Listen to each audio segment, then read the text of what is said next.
ẹnjìnìà Abíọ́dún ọmọ ní ìṣà ni mo ń ké sí. ọmọ àtọ́bọ̀ níjú bí òrìṣà ńlá sà ni mo ń kí o. Asiwaju of Okeya Kingdom, MD and CEO, VDT Communications Limited sà ni mo ń kí o. ẹ bá mi pè é bóyá orí rẹ̀ á wò ó. ẹ bá mi pè é bóyá orí rẹ̀ á wò ó. ọkọ ẹnjìnìà Mrs. Fọláṣadé Ọmọníyì, yèyé Asiwaju of Okeya Kingdom, Chairperson and CEO, Kwara Internal Revenue Service ṣáà ni mo ń ké sí.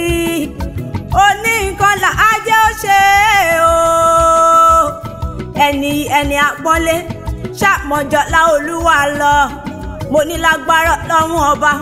o nífọjọ́ ìbí tó níṣàṣemọ́ lọ́lọ́ọ̀lọ́run kó pẹ́ bí mo pẹ́ ti ń pẹ́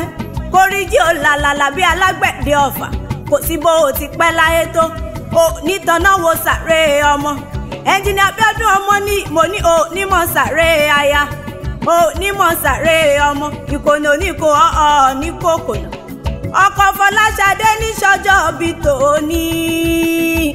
ìwọ lọmọ àtọ́bọ̀ níjú bí òrìṣà ńlá ṣẹ̀rùbà àwọn etí ògiri ògbé ṣẹ̀rùbà àwọn olóògì ní akọ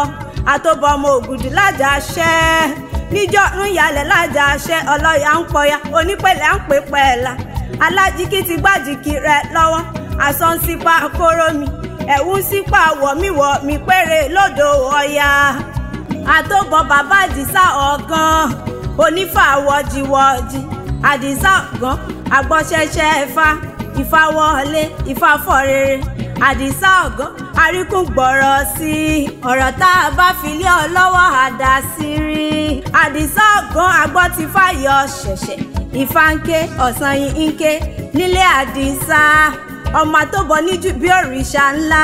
àdìsá gbà nífà àtọ́bọ̀ gbà ní lóògùn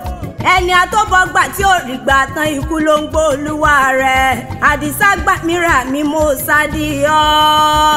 ẹnjìnìà Abíọ́dún ọkọ Fọláṣadé Ọmọníyì Àdùkẹ́ èrè ọmọ wọn nílé ọlọ́fà mọ́jọ ọlálọ́mí ọmọ Abísù jókòó ọmọ ìjà kan tí wọ́n jà lọ́fà nílé ọlálọ́mí jọ sí ìjà ń sojú èbè lọ́fà ó sojú koro nínú oko ọ̀kíyàn ọlọ́fà ló lọ́fà ọlálọ́mí ọlọ́mọ ló kú lọ́mọ ọmọ tìní ló lówó tìní ló lọ́lá tìní ló lówó àkẹ́bàjẹ́ níbọn ọmọ ọlọ́fà jẹ́ ọmọ pínre láàárẹ̀ ọ̀kan ò gbọ́dọ̀ ọ̀jọ̀kan bọ́kan bá jọ̀kan lọ́fà nílé ọlálọ́mí ogun ní kó wọ́n lọ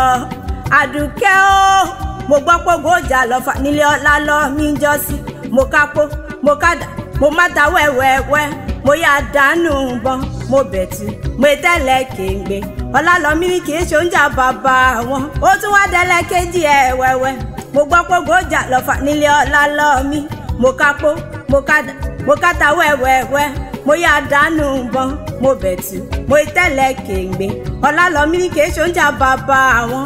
ó tún dẹ́lẹ̀ kẹta ẹ̀ wẹ́wẹ́ mo gbọ́ pògbó ọjà lọ́fà nílé ọlálọ́mí mo kápó mo kádà mo máta wẹ́wẹ́wẹ́ mo yá dànù bọ́n mo bẹ̀tù mo tẹ́lẹ̀ kéńgbé ọlálọ́mí ní kì í ṣe oúnjẹ bàbá wọn mo pé kí ní ṣe oúnjẹ bàbá yín gan ó lè lọ́mọ àpàpà pópó mo gbọ́dọ̀ fi sí ń ọlálọ́mí ọmọ Abísù jára gbàdá.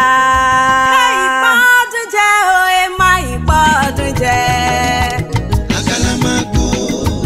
Àkàlàmàgbò ìpọ́dún jẹ́.